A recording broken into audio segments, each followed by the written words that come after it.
My name is John Passfield, and I'm going to read from my novel, Elenora Duse, Let Me Have My Wings. The title of this reading will be Elenora Duse, Video 7, Duse's Anthems. Here's the cover of the novel, Elenora Duse, Let Me Have My Wings, a novel by John Passfield, a photograph of the historical Elenora Duse. Here's the summary on the back cover. Elenora Duse spends her whole career producing, directing, and acting in the great female roles of the theatrical repertoire. She claims that when she's not on stage, she does not exist. A poet publishes a novel in which an aging actress's only role is to be a young poet's muse. The publication of the novel is a crisis for Duse, as the fictional portrait of a pathetic, clinging female threatens to fill the void and become her personal myth in the public mind. But her greatest fear is that the imagery of the poet's book will alter the way she thinks of herself. We sing our national anthems. It is a series of verses which summarize what we feel ourselves to be. The weakest national anthems are composed of bland, general statements about glory and pride and greatness. The best national anthems are composed of images, of mountains and lakes and rivers and fields of waving wheat. One of the techniques that I've developed for the poetic novel is the personal anthem. This is a series of verses which are composed of images and which are interlayered in our minds amid the images of our daily lives. Now, there are 12 5-verse anthems in the mind of the main character, Elenora Duse.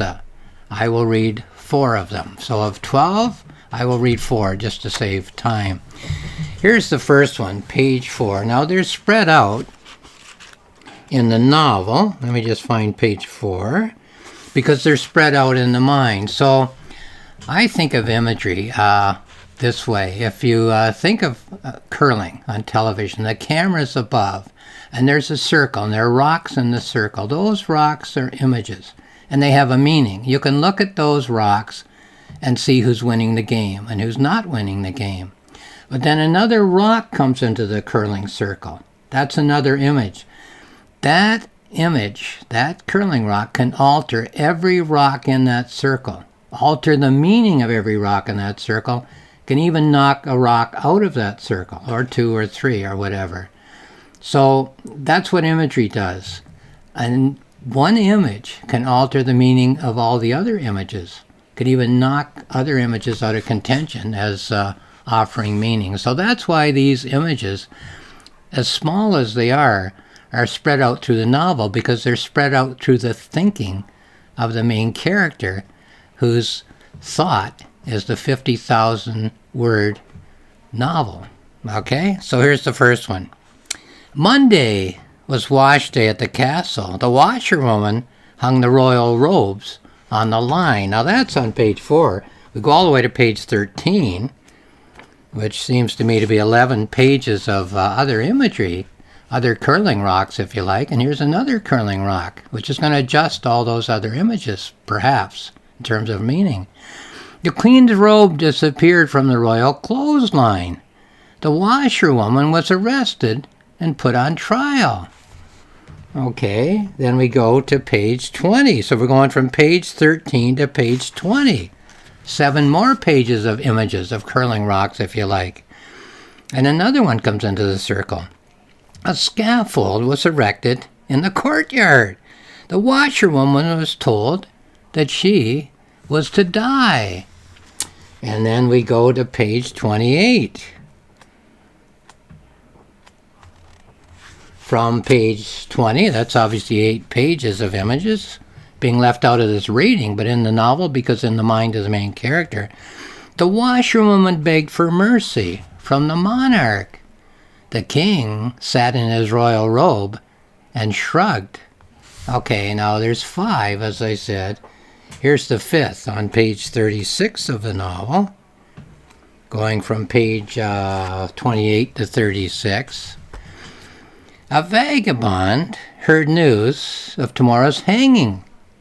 The vagabond sat in his royal robe and shrugged. Now, just a very simple anthem, personal anthem, 5 verses, 5 images, impinging on perhaps the other images of the story. What is the story? Well, it's a story of 2 stories, really. The story of an actress who has a great rival. Elenora Duse has her great rival, Sarah Bernhardt, so perhaps this little personal anthem will comment on that. It's also a story of what seemed to be a great love affair, Elenora Duse and Gabriele D'Annunzio, this, I won't say aging female, but female in her 40s, and a poet who was 5 years younger than her, so you could say older lady, younger male. That seemed to be a perfect relationship, and then somehow went sour. So maybe this little verse, this little personal anthem is commenting on that, but that's for the reader to decide. It's for Elenora Duse to decide in her own mind. Let's look at another one. The young man climbed a ladder. I'll go back to page 7 here for this very simple anthem of thought. The young man climbed a ladder. He was ruthless and he was cold. Then we go to page 16. Oops, let me find it here. The young man climbed a ladder. He threw the other climbers down. Then we go to page 24. And here we are. The young man climbed a ladder. He was shivering in the cold. Then to page 32. Here we are. The young man climbed the ladder. He was a thinking young man with brilliant ideas. And then 39. Here we are. The young man climbed a ladder to keep himself warm. He planned to burn each rung below. Sounds logical. We'll see how it turns out, maybe. Let's go back to page 8 and pick up on another one of these personal anthems which comment on the other imagery in the mind of the main character. Page 8. They're just little 5-verse anthems of belief, really, of thought, just as a national anthem is for a whole society. When the vintner turned his back, the boy stole a basket of wine. Page 17. When the baker turned his back, the boy stole a basket of bread. Page 25. When the florist turned her back, the boy stole a basket of flowers. 33. When the king turned his back, the boy stole a basket of coins. And then 40. Here we are. When the executioner turned his back, the boy's head was in a basket on the ground. Well, that's a personal anthem against which she's pitting all the images of the rest of her life. Elenora Duse is, that is. Here's the last one I'm going to read. There's 12 anthems, as I said. I'm reading 4 of them. So page 44, we're going right to the middle of the novel, I guess you'd say here, for this one. Okay. The eagle doffed its mighty wings and hung them on a rack. Page 52, so 44 to 52, leaving out lots of imagery. A peacock took the eagle's wings and strapped them on his back. Then to page 61. The peacock jumped off a cliff and fell to the ground. Page 69. When the eagle looked for its wings, they were gone. And then 78 for the 5th and final image in that personal anthem. Two creatures hobbling helplessly, unable at last to fly. So it obviously speaks of a relationship. Okay, here's a note then about those anthems and all the other anthems in the novel, and about imagery in general, of course. National anthems are meant for comparisons. They are touchstones against which we can measure the situation in which we find ourselves as we sing those inspiring words. We sing the verses of our anthem. We sing the images of those verses as we all gather peacefully for a large group event. As this gathering, peaceful, cheerful, meaningful, is a demonstration of what we think is best about the society in which we live. We sing the imagery of the national anthem as the national flag is raised after a successful event by one of our national athletes or teams, as that achievement has drawn on the qualities that we see as best in ourselves. Now, the personal anthem works in our minds in the very same way, although the achievement or lack of achievement might not be known until the situation in which we are taking part has come to an end. The action arc of the poetic novel is this. The main character is living through an event. The main character attempts to evaluate the situation, including what he or she and the other characters, whether they are living up to the standards that have been set. The main character makes the evaluation by comparing and contrasting those actions with the imagery of the personal anthems that the main character has chosen to live by.